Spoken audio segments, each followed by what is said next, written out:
Hello. কিছু বলার তো থাকেই সবারই। সবারই কিছু বলার থাকে। কিন্তু আমরা যা দেখি, যা দেখাই, সবকিছু সবার কাজে লাগবে না। যতটুকু মাইন্ডসেটের সঙ্গে যায়, মনের সঙ্গে যায়, ভালো লাগে ততটুকু নেব। বাকিটা বাদ দেব। এভাবেই চলতে থাকবে কাজ। এই যেমন আমি আমার কাজ করি, সেই কাজটা সবার তো ভালো লাগবে, নাও লাগতে পারে। তার জন্যে তো আমার কাজটা থেমে থাকবে না। সেরকম প্রত্যেকেরই কাজ আছে। সব কাজ সবার পছন্দ হবে না, কিন্তু তার মধ্যে যতটুকু ভালো লাগে ততটুকু নেব, ততটুকু নিয়ে নিজের কাজে লাগাবো। এটাই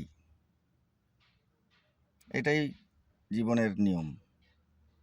যতটুকু কাজে লাগে, যতটুকু ভালো লাগে, যতটুকু দরকার ততটুকু নেব, বেশি নেব না। মাথা নষ্ট করব না, মন নষ্ট করব না। কাজের জন্যে, জীবনের জন্যে, ভালোবাসার জন্যে, ভালো লাগার জন্যে যতটুকু নেয়ার ততটুকু নেব। Thank you.